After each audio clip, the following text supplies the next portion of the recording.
महाराज उत्तानपाद की दो पत्नी ही परीक्षित महाराज जी, सुनीति और सुरुचि।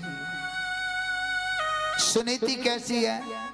सुनीति तो वो है जो परमार्थ के लिए पूरा दिन निकालती है, पूरे घर की सेवा करती है, धर्म का कार्य करती है और दूसरे के हित की बात सोचती रहती है, वो है सुनीति। और सुरुचि, सुरुचि को है, वैसे तो महाराज उत्तानपाद की दो पत्नियां हैं, वैसे हर जीव की दो पत्नियां हैं, माताओं की भी दो पत्नियां हैं, हमारी भी दो पत्नियां हैं। अब माता तो सोचती होंगी कि हमारी दो पत्नियां, हम तो खुद ही पत्नी हैं, तो हम हमारी कौन पत्नी होगी? हर जीव की दो पत्नियां होती हैं, दो प्रकार की बुद्धि होती है, बुद्धि मानी पत्नी। दो प्रकार की बुद्धि होती है, एक तो बुद्धि उत्तम बुद्धि होती है और एक अधम बुद्धि होती है। उत्तम बुद्धि वो होती है जो परमार्थ के कार्य में उस बुद्धि को लगाते हैं। अच्छी बुद्धि कौन सी होती है?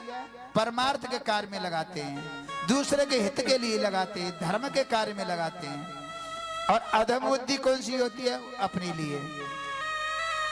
कोई कोई तो घर में जब हमारी परिवार होता, परिवार में कोई कोई तो बहू इतनी अच्छी होती है, इतनी अच्छी होती है, वो माता पिता की खूब सेवा करती है, माता पिता की सेवा करती है, सास ससुर की सेवा करती है, सभी का सम्मान करती है और परमार्थ के परहित की बात सोचती रहती है, संतों की सेवा करती है, सत्संग में जाती है।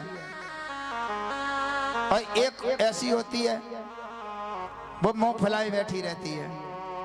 एक घर में चार बहू होती है ना, ये तो एक तो बहू इतनी अच्छी होती है, खूब सास ससुर की सेवा करती है, और एक कोई छोटी या बड़ी ऐसी निकल आती है, वो हर से मुंह फैलाए बैठी रहती है। घर वाले कुछ बात भी कुछ बोलते कहते ने तो ये कहती है मैं कहा तुम तो कुछ कह रही हूँ, ये और कहीं मैं कहा कुछ कह तो रही हूँ तुम, लेकिन पूरे घरों को परेशान कर देती है वो। तो अधम बुद्धि होती है। सुनीति तो ऐसी है जो परमार्थ के कार्य के लिए जीती है, दूसरे के हित के लिए जीती है। और सुरुचि वो है अपनी इच्छा से काम करती है, अपने शरीर सजाती रहती है, अपने बेटा के बारे में सोचती रहती है, अपने भैया के भाभी के बारे में सोचती रहती है, अरे अपने लिए सोचती रहती है। वो कौन सी है? अधम बुद्धि, सुरुचि। महाराज उत्तानपाद समय योग एक सुनीति के गर्भ से एक पुत्र ने जन्म लिया है और सुरुचि के गर्भ से भी एक पुत्र ने जन्म लिया है। जो सुरुचि छोटी रानी है उसके गर्भ से पुत्र ने जन्म लिया है, उसका नाम उत्तम रखा गया है। कुछ सहयोग के बाद सुनीति के गर्भ से एक पुत्र ने जन्म लिया है, उसका नाम ध्रुव रखा गया है। बोलिए ध्रुव महाराज की।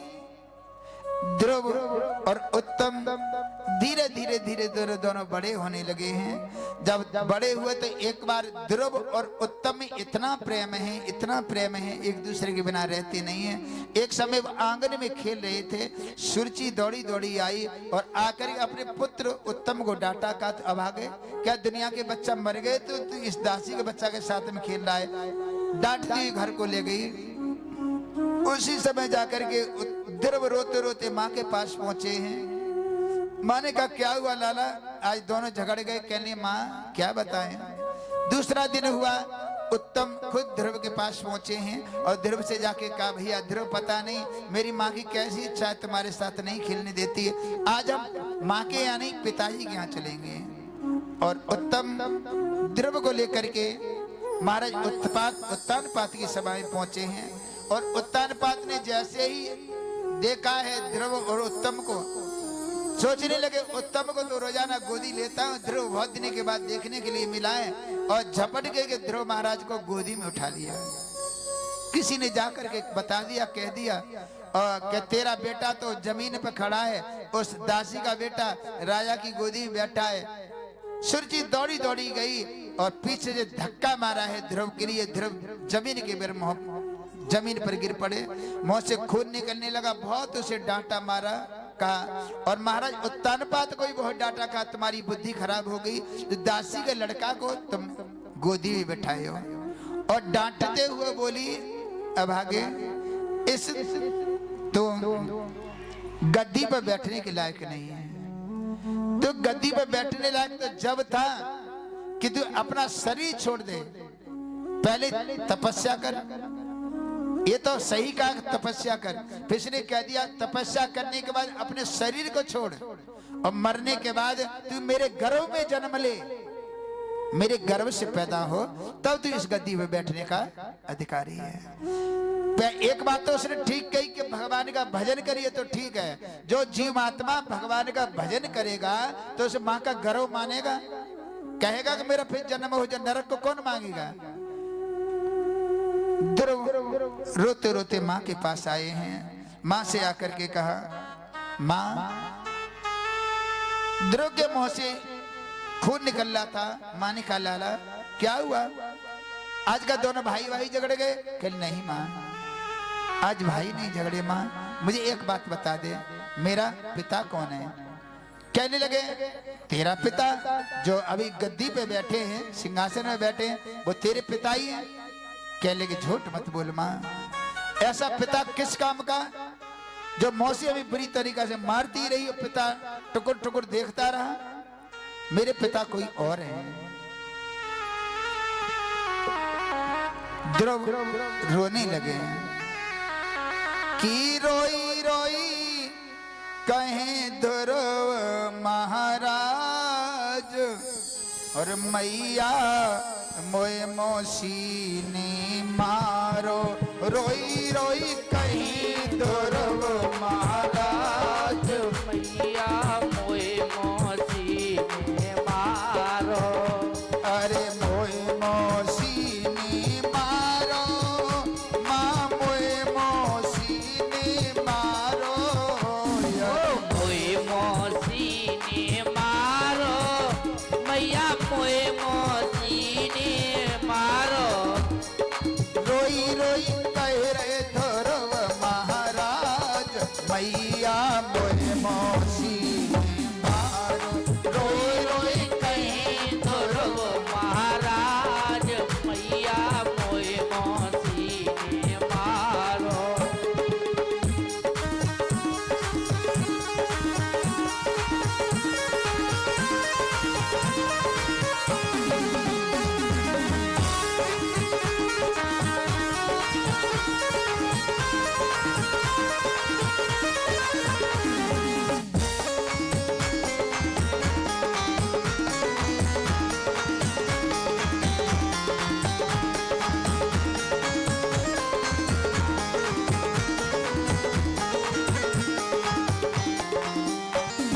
आए ध्रुव बोले माँ, मैया सुनीति ने कहा लाला मौसी में माँ में कोई फर्क नहीं होता, क्यों इतना दुख मना रहे हो?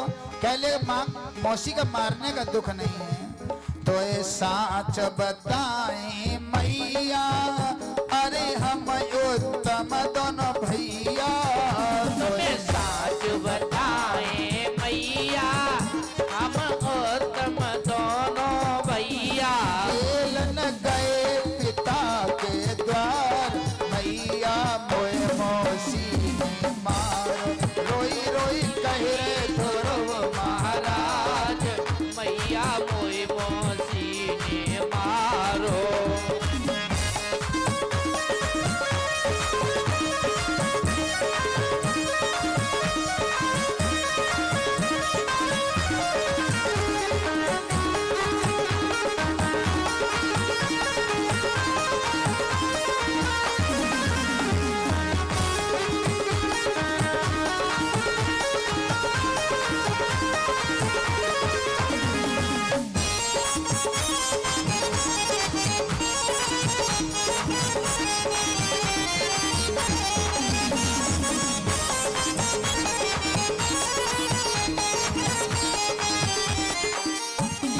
और बोले मौसी ने धकेला दियो, मोए गोद पिता ने लियो।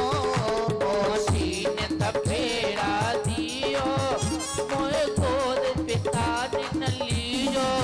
मौसी ने धकेला दियो, मोए गोद पिता ने लियो। मौसी ने धकेला दियो, मोए पिता ने दूध और ने गोदी से दयो उतार मैया मोए मौसी ने मारो रोई रोई कह रे ध्रुव महाराज मैया मोई मौसी ने मारो।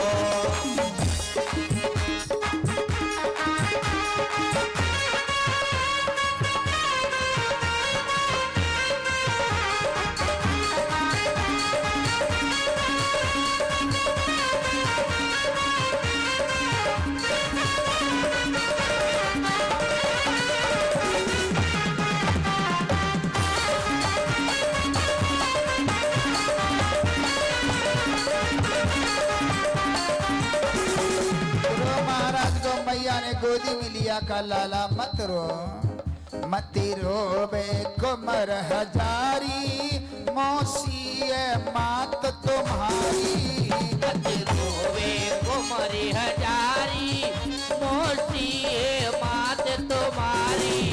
मती रोबे कुमर हजारी मौसी है मात तुम्हारी मत रोवे कुमारी हजारी मौसी है मात तुम्हारी। तेरे पिता वही भगवान मैया मोए मौसी ने मारो रोई रोई कहे ध्रुव महाराज मैया मोई मौसी ने मारो।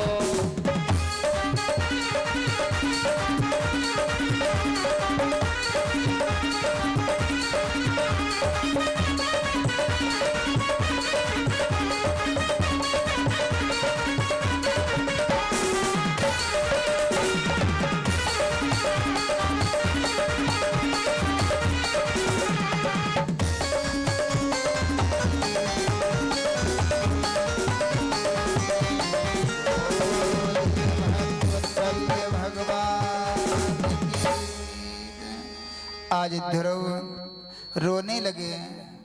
माँ से कहा, माँ ने कहा लाला क्यों रो रहे हो? मौसी और माँ में कोई फर्क नहीं होता।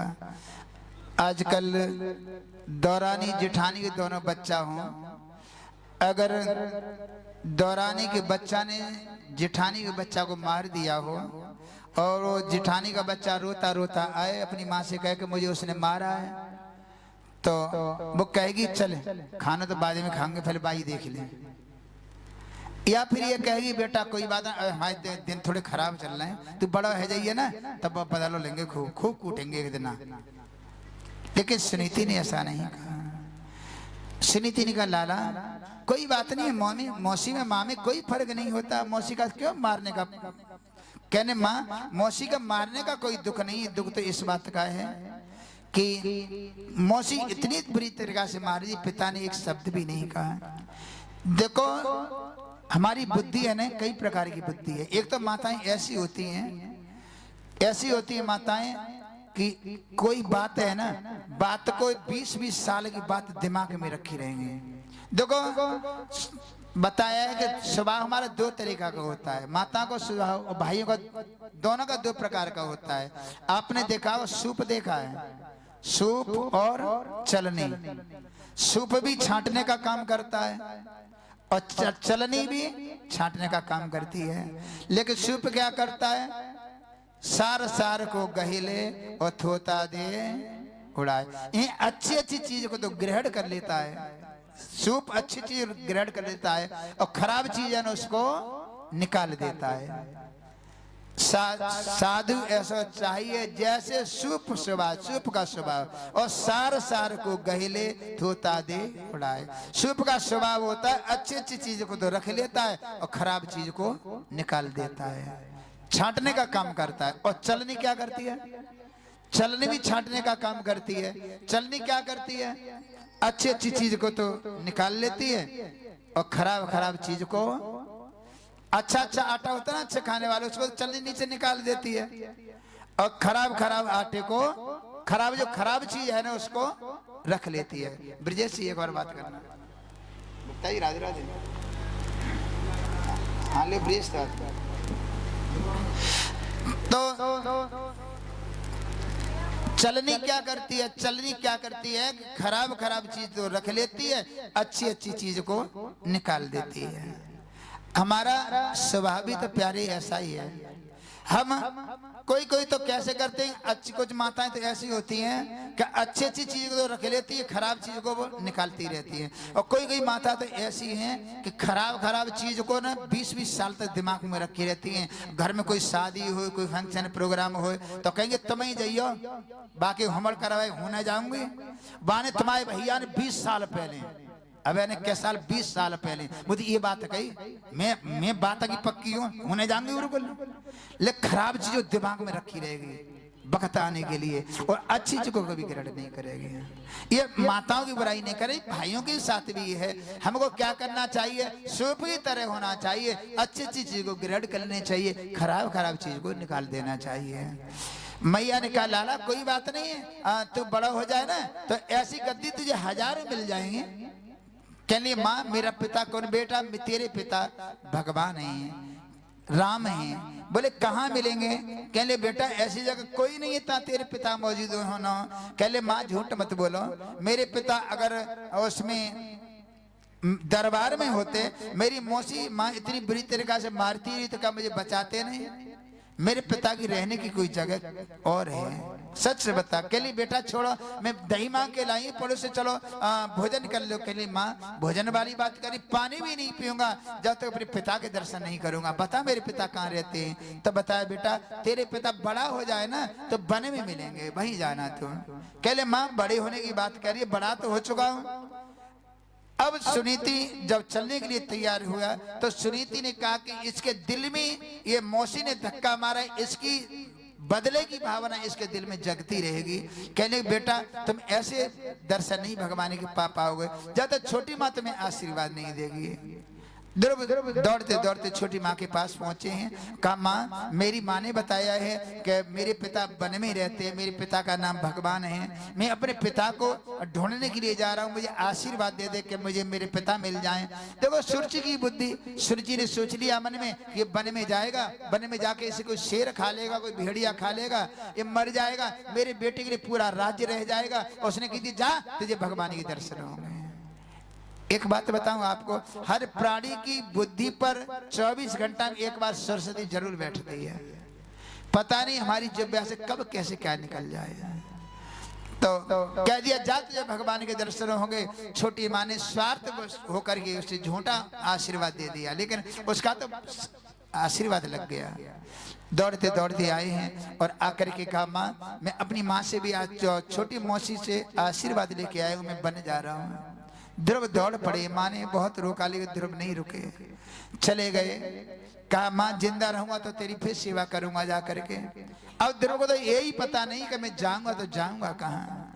लेकिन एक बात बता दूं, जो भगवान का आश्रय लेकर के जो प्राणी घर से निकलता है तो भगवान उसके पीछे पीछे हो लेता है। जो भगवान की आस लेकर के निकलता है भगवान उसके पीछे पीछे चलने लगता है। वो भले ही तुम्हें दिखाई न दे लेकिन भगवान तुम्हारा साथ नहीं छोड़ता। भक्त नरसी की कथा आपने सभी सुनी, नरसी मेहता की कथा आपने सभी सुनी होगी।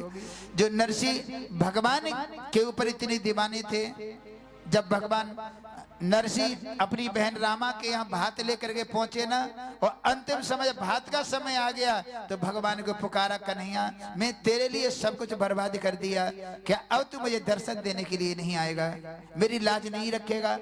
कुछ ही देर में भगवान उनके यहाँ एक साहूकारी रूप में बन करके पहुंच गए। जब पता चला तो कहने लगे भगवान बहुत देर में आते हो। कहने लगे मैं देर में कहाँ आता हूँ, मैं तो तेरे साथ ही रहता हूँ, तू जब जब याद करता है तभी तेरे साथ रहता हूँ, लेकिन तू समझ नहीं पाता, पहचान नहीं पाता। तेरे यहाँ नाई गया था तो मैं भोजन कराया था आकर के, तेरी गाड़ी अटक गई थी, जब रेत में तेरी गाड़ी अटक गई थी तो एक बूढ़ा व्यक्ति आया था तेरी गाड़ी को निकलवाने के लिए। कौन था? तेरा जीजा था क्या वो? वही तो, मैं ही तो गया था तेरे पास। और आज भात का समय आ गया तो देख मैं तेरे साथ तैयार हूँ। भगवान में दिखाई नहीं देता लेकिन भगवान किसी न किसी रूप, कभी कभी संकट जो हमारे पास आता है ना, संकट आ जाता है ना तो भगवान कोई न कोई व्यक्ति ऐसे व्यक्ति को भेज देते हैं। फिर हम कहते हैं भगवान हमारे लिए, तो वो आदमी भगवान बन के आए। वो क्या कहते हैं? वो तो हमारे लिए भगवान बन के आ गया, लेकिन कौन भेजता है उसे? भगवान खुद थोड़ी मुरली लेके तुम्हारे सामने आएगा, खुद धनुष थोड़ी लेके आएंगे भगवान। भगवान किसी न किसी रूप में भगवान आते रहते हैं और अपने भक्त की लज्जा बचा लेते हैं। आज भगवान ने भेज दिया जा करके नारद बाबा को। नारद बाबा से भेंट हुई है। नारद बाबा ने कहा लाला कहाँ जा रहे हो? बोले अपने पिताजी को ढूंढने के लिए। कहाँ है तुम्हारे पिताजी? इधर तो सूरज होने वाले हैं, वन में बड़े बड़े जहरीले जीव जंतु रहते हैं, तुम्हारा प्राण हो जाएगा। कह लगे गुरुजी आप तो बाबा जी वन में ही रहते, तुम्हें क्यों नहीं खाते? अगर मेरा पिता भगवान है तो मेरी रक्षा नहीं करेगा? बाबा नारद जाने गए, कहने लगे बेटा अब हमें विश्वास है तो भगवान के जरूर दर्शन कर लोगे, लेकिन तुम बताओ बेटा कि तुमने कोई गुरुजी के दीक्षा ली है, गुरुजी बनाए? ध्रुव चौंक पड़े। ध्रुव क्या जाना है गुरुजी क्या होते हैं, तपस्या क्या होती है, लेकिन ध्रुव तो भाव है ध्रुव का। कह ले ध्रुव चौंक पड़े, बोले बाबा गुरु क्या होते हैं? कह ले बेटा तुम्हें नहीं पता, जो जीव अपने जीवन में दीक्षा नहीं लेता, गुरु नहीं बना पाता, उसका दिया हुआ दान भी एक पाप के समान होता है। वैसे तो बाबा तुलसीदास लिखते हैं कि बिन गुरु भवनी देता रहे न कोई, चांद समान शंकर समोई। तपस्या करके भगवान शंकर के समान क्यों न हो जाए, तभी कल्याण नहीं होता। हर जीव को गुरु बनाना बहुत जरूरी है। गुरु हमारी भव की नैया को पार करने वाले हैं, भगवान को मिलाने वाले हैं, भगवान से संबंध जोड़ने वाले हैं। हर जीव को गुरु बनाना बहुत जरूरी है। वैसे बताया भी है कि मिलते नहीं राम और गुरु बिना, मिलते न भगवान गुरु बिना, मिलते न भगवान गुरु बिना, मिलते न भगवान गुरु बिना, मिलते नहीं राम गुरु बिना, मिलते नहीं राम गुरु बिना, मिलते नहीं राम गुरु बिना, मिलते नहीं राम गुरु बिना, गुरु बिना, गुरु बिना, मिलते नहीं राम गुरु बिना, मिलते नहीं राम गुरु बिना, मिलते नहीं राम गुरु बिना।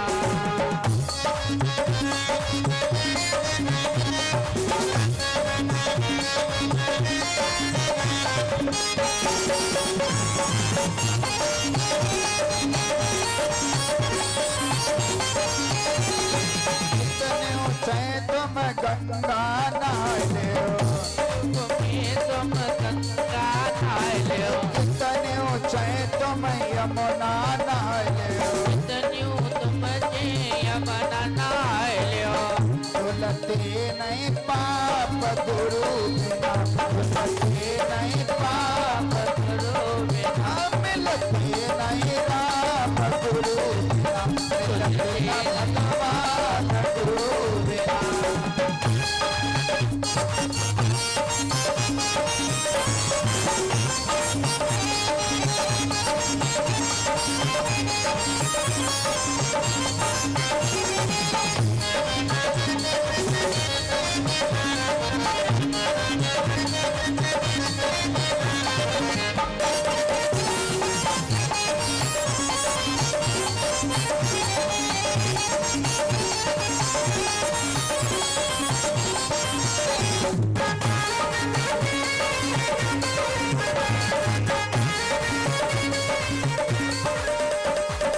इतने ऊंचे तुम यज्ञ कराए हो, तुम यज्ञ कराए लो, इतने ऊंचे तुम हवन कराए हो, तुम हवन कराए लो, हो बिन कल्याण गुरु बिना, हो बिन कल्याण गुरु बिना, बिन कल्याण गुरु बिना, हो बिन कल्याण गुरु बिना।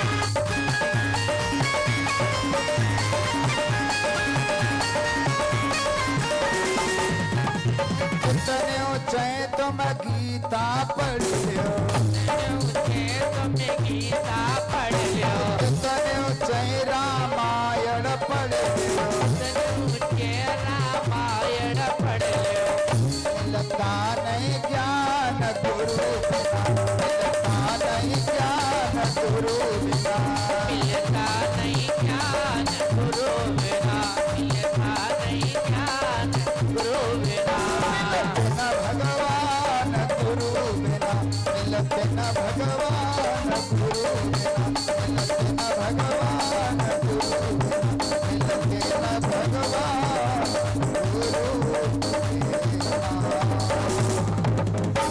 सतगुरुदेव भगवान की जय।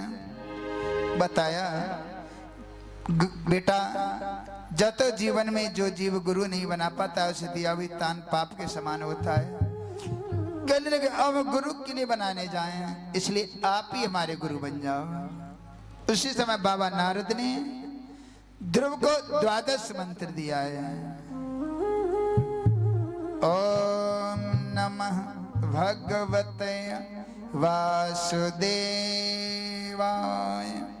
आइए हम सब लोग भी 2 मिनट 1 मिनट नमो भगवते वासुदेवाय का स्मरण करते हैं कि बोलो ओम नमः भगवती वासुदेवाय, बोलो ओम नमः भगवते वासुदेवाय, बोलो ओम नमः भगवते वासुदेवाय, बोलो ओम नमो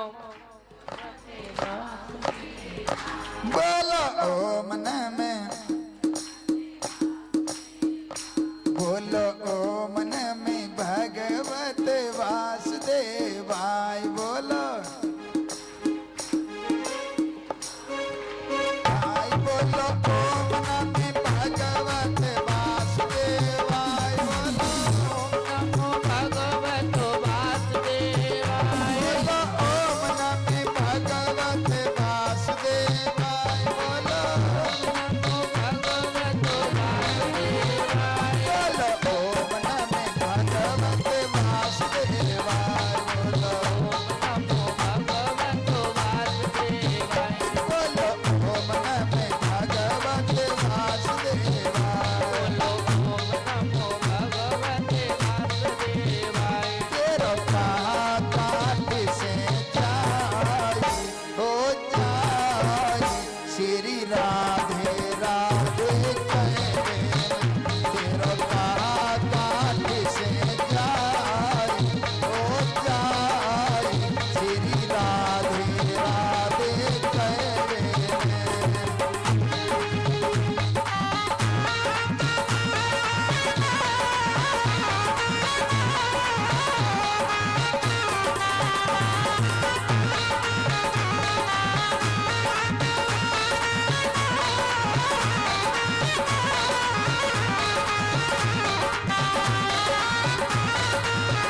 तेरी कहा जीव घिसी जाई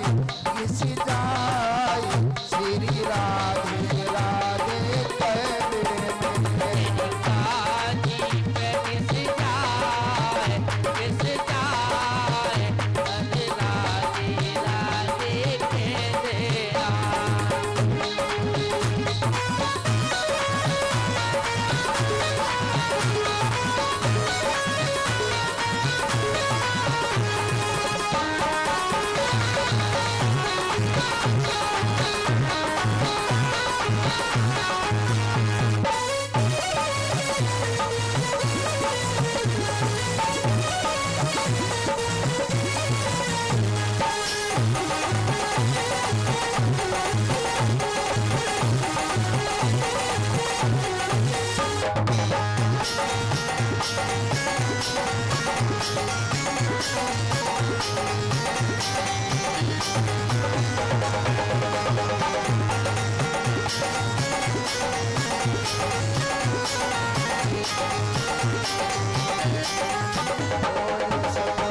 भगवान की। बाबा नारद ने 12 मंत्र दिया और बाबा नारद ध्रुव को लेकर के यमुना मैया के किनारे आए हैं, अपने हाथों से कुटिया बनाई है और कुटिया बना करके फिर चले गए हैं। आज ध्रुव तपस्या करने लगे हैं। पहले महीना में ध्रुव तपस्या करने के लिए तैयार हुए तो 3 दिन बाद नेत्र खोलते हैं, वृक्षों से फल तोड़ के खा लेते हैं, फिर भगवान का भजन करने बैठ जाते हैं। रटना वही लगती है, गुरु ने जो मंत्र बताया था, ओम नमः भगवते वासुदेवाय, ओम नमः भगवते वासुदेवाय। दूसरे महीने में ध्रुव 6 दिन बाद नेत्र खोलते हैं, पेड़ों से पत्ता तोड़ लेते हैं और खा लेते हैं, और रटना वही है, ओम नमः भगवते वासुदेवाय, ओम नमः भगवते वासुदेवाय। 2 महीना बीत गए, 3 महीना बीत गए, चौथे महीना में तो ध्रुवनी यमुना मैया में पानी पी लेते हैं, केवल कुछ खाते पीते नहीं है। समय और आगे बढ़ा, 5वां महीना लगा तो ध्रुव ने अब तो पानी पीना ही बंद कर दिया। एक पैर के अंगूठा पे खड़े हो गए, हाथों को ऊपर कर दिया, सांसों को ब्रह्मांड में रोक दिया। ओम नमः भगवते वासुदेवाय, ओम नमः भगवते वासुदेवाय। साक्षात नारायण भगवान का सिंहासन नहाने लगा और कहा, जब नारद भगवान का सिंहासन नहाने लगा, पूछा है नारद से, नारद ये दुनिया में क्या हो रहा है, मेरा सिंहासन हल रहा है, मैं संकट में हूँ। बाबा नारद ने बताया ध्रुव तपस्या कर रहे हैं। गरुड़ को संकेत दिया है, गरुड़ जल्दी चलो, मेरे भक्त पे आपत्ति है। आज गरुड़ पर बैठ करके भगवान जहाँ ध्रुव तपस्या कर रहे हैं, खट खट की आवाज करने के, बेटा ध्रुव नेत्र खोलो, मैं आ गया हूँ, बेटा नेत्र खोलो, मैं आ गया हूँ। ध्रुव ने नेत्र नहीं खोले। क्यों नेत्र इसलिए नहीं खोले? बाबा नारद ने जो आकृति बता दी थी नारायण भगवान की, ध्रुव तो नारायण भगवान की आकृति अपने हृदय में बसाए हुए हैं। नारायण भगवान ने सोचा कि ये नेत्र क्यों नहीं खोला, देखा ये नेत्र क्यों नहीं खोला, तब बताया नेत्र क्यों नहीं खोला। देखा नारायण भगवान की आकृति इनके हृदय में बसी हुई है। आज नारायण भगवान की आकृति को, नारायण भगवान ने अपनी आकृति को ध्रुव के हृदय से खींचा है। जैसे ही हृदय से नारायण भगवान की आकृति की, ध्रुव हाय पिता के अगर जमीन में गिरना चाहता है, लेकिन नारायण भगवान ने चतुर्भुजी रूप धारण कर लिया, पृथ्वी पर नहीं गिरने दिया और अपनी बाहों में ले लिया। बोले चतुर्भुजी भगवान की। का बेटा अब तो ध्रुव नारायण भगवान से दूर खड़े हैं, लेकिन बोल नहीं रहे नारायण ध्रुव। नारायण भगवान ने कहा कि ये ध्रुव कुछ बोल क्यों नहीं रहा। बाद में उन्होंने देखा कुछ बोल क्यों नहीं रहा। बाद में उन्होंने देखा ध्रुव तो बिना पढ़ा लिखा है, मेरी स्तुति वंदना कैसे करेगा वो। उसी समय नारायण भगवान ने अपना संज्ञान कपिल होठों से जाकर के लगा दिया। पूरी सरस्वती माँ के उनके हृदय में उतर गई ध्रुव जी के में। अब तो ध्रुव महाराज हाथ जोड़ करके भगवान की बड़ी सुंदर स्तुति वंदना की है। आयो अंत प्रवश्य मम वाचा विमामं प्रसुप्तां संजीवयत्सखिलं शक्तिधरं स्वधाम्नः अन्यस्त्वहस्रणं त्वगादीनं प्रणामो भगवते पुरुषाय तो आज बड़ी सुंदर स्तुति वंदना करने लगे। नारायण भगवान ने झपट करके ध्रुव को अपने गले से लगा लिया और कहा बेटा बताओ क्यों कष्ट किया। कह लगे पिताजी जब तुम मिले नहीं थे तो बहुत इच्छा थी, ये मांगूंगा वो मांगूंगा वो मांगूंगा, लेकिन अब मुझे कोई इच्छा नहीं, अब तो आपके दर्शन हो गए। बेटा कुछ तो मांग लो। कह मुझे कुछ नहीं चाहिए, अब तुम्हारे दर्शन हो गए तो मुझे कोई इच्छा नहीं मांगने की। वैसे तो आया था कि ये मांगूंगा वो मांगूंगा, लेकिन पिताजी तुम बहुत निर्दयी हो। उत्तम भैया रोजाना अपने पिता के दर्शन करता है, लेकिन तुम मेरी माँ के करीब कभी नहीं जाते। मेरी माँ जौ की रोटी खाने के बाद पेट भरती है। तब बताए बेटा तुम्हारी माँ को जौ की रोटी खाने न मिलती तो तुम मेरा भजन करने नहीं आते। प्राणी को भर पेट भोजन मिलता है तो भक्ति नहीं उसको आती। बेटा कुछ मांग लो। कैसे? बोले मुझे कुछ नहीं चाहिए। कहने नहीं मांग रहे तो मैं तुम्हें देता हूँ। आज मैं ध्रुव लोक तुम्हें दान करता हूँ। और नारायण भगवान ने, नारायण भगवान जैसा कौन दयालु होगा? कोई कितना भी दानी क्यों ना हो, लेकिन कोई अपना घर दान करेगा? लेकिन नारायण भगवान ने अपना लोक ध्रुव को दान को दे दिया। कहा बेटा मैं आज ध्रुव लोक दान देता हूँ। और गरुड़ पर बैठा रहा है नारायण भगवान ने प्रहलाद को, गरुड़ पर बैठा है ध्रुव जी को। और पहुंचे ही उनके अयोध्या में उतारा है जाकर के। सबसे पहले वो अपनी माँ से जाकर के मिले हैं। सबसे पहले अपनी छोटी माँ से मिले हैं, फिर बड़ी माँ से जाकर के मिले। कहा माँ मैंने भगवान के दर्शन करके आया हूँ, भगवान के दर्शन मैंने किए हैं। सुनीति कहती है बेटा मैं तो विश्वास नहीं होता कि तुमने भगवान के दर्शन किए होंगे। बोले कि तुम्हें कैसे दर्शन होंगे, तुम्हें कैसे विश्वास होगा? कह लेगा मुझे तो जब विश्वास होगा कि तुम मुझको भी दर्शन करा दो। उसी समय ध्रुव महाराज ने ओम नमः भगवते वासुदेवा का जाप किया है। ओम नमः भगवते का वासुदेवा का जाप करते करते साक्षात चतुर्भुजी भगवान वो झोपड़ी में आकर के खड़े हो गए। बोलिए चतुर्भुजी भगवान की जय। और कहा बेटी तुम्हारे इस बेटा ने मुझे अपने बंधन में बांध लिया है, इसलिए एक काम करो आप मुझसे वरदान मांग लो, क्या चाहती हो? धन्य हो तुम, ऐसे पुत्र हो तुमने जन्म दिया है, वरदान मांग लो क्या चाहती हो? कहने मुझे कुछ नहीं चाहिए। बोले कुछ तो मांग लो। कहने मुझे कुछ नहीं चाहिए, साधु इतना दीजियो जा में कुटुंब समाए, मैं भी भूखी ना रहे कोई साधन भूखा जाए। कुछ नहीं चाहिए, आप मुझे ऐसे ही दर्शन देते रहो। कहले बेटी कुछ तो मांगना पड़ेगा तुम्हें। कहने लगे मांग देना ही चाहते हो तो एक वरदान और दे दो, अगली बार में जन्म लो ना तो यही मुझे पति मिले, अगली बार जन्म लो तो यही पति मिले, यही बेटा मिले। एक वचन मांगा वो कोई नहीं मांग सकती माता है। बताया कि अगली बार जन्म लो तो यही पुत्र मुझे मिले, यही पति मुझे मिले और यही सौत मुझे मिले। अच्छा कौन सी माता चाहती सौत मिले हमें? कोई है? एक आध हाथ उठाई दो। सौत तो चूने की बुरी हो। कहने लगी अगली बार जन्म लो तो अगर ये छोटी बहन या मेरी सौत अगर मेरे पुत्र को धक्का न मारती तो उसे ज्ञान नहीं होता, इसलिए अगली बार जन्म मिले तो ये सौत भी मुझे मिले ताकि मेरा उद्धार हो जाए, तरल तारण हो जाए। भगवान ने कहा था तो ऐसा ही क्या करेगा भगवान। दोनों को आशीर्वाद दे करके अपने लोक पहुंचे हैं। बोलिए भक्ति और भगवान की जय।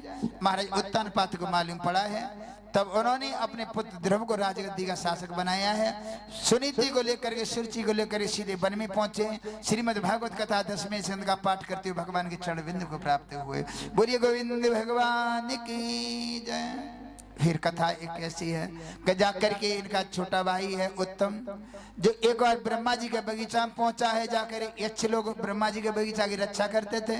यक्षों से जाकर के मना किया कि ये ब्रह्मा जी का बगीचा आप अंदर मत घुसो, लेकिन उत्तम नहीं माना। जानता था मैं तो ध्रुव का भाई हूँ, ध्रुव यहाँ के राजा है। अंत में मना किया तो यक्ष लोगों में और उत्तम में युद्ध हुआ। यक्षों के हाथ से उत्तम मारे गए। ये बात ध्रुव महाराज ने सुनी तो ध्रुव महाराज ढेर सारी सेना लेकर के गए, 1000 यक्षों का वध कर दिया। जब यक्षों का वध होते देख करके शैमनु जो बाबा ही उनके ध्रुव जी के वो पहुंचे और जाके कहा बेटा मैं जानता हूं तुमने भगवान के दर्शन किए हैं लेकिन संतों का साथ नहीं किया। संतों का साथ अगर तुमने किया होता तो उद्दंडी भाई के पीछे हजारों का वध नहीं करते यक्षों का, तुम्हारे 1000 यक्षों का वध कर दिया तुमने। इसलिए अब मेरी बात मानो, ये देही पर विश्राम कर दो। उसी समय बाबा की बात को माना है, युद्ध में विश्राम कर दिया। फिर आकर कुछ दिनों तक राज्य किया है ध्रुव महाराज ने। फिर अपने पुत्र उत्कल को राजगद्दी का शासक बनाया है। राजगद्दी का शासक बना करके फिर बार ध्रुव महाराज भगवान का भजन करने वन में पहुंचे हैं। वहां जाकर के ध्रुव महाराज ने कई दिनों तक यानी कई वर्ष तक भगवान की तपस्या की है। अंत में मृत देवी आई है और मृत देवी ने कहा ध्रुव बिना कारण कोई भगवान के धाम नहीं जाता, इसलिए आप एक काम करो मेरे चरणों में झुक जाओ, मैं तुम्हें भगवान के लोक लेकर के चलूंगी। लेकिन ध्रुव महाराज ने कहा नहीं, माँ हम क्षत्रिय हैं, हम क्षत्रिय किसी के आगे झुकना हमने नहीं सीखा। अंत में मृत देवी ध्रुव के चरण में झुक गई है और मृत देवी के सर पर पैर रख करके ध्रुव महाराज फिर भगवान के लोक पहुंचे हैं। इस तरीका से 5 वर्ष की उम्र में साक्षात ध्रुव ने नारायण भगवान के दर्शन किए। बोलिए भक्ति और भगवान की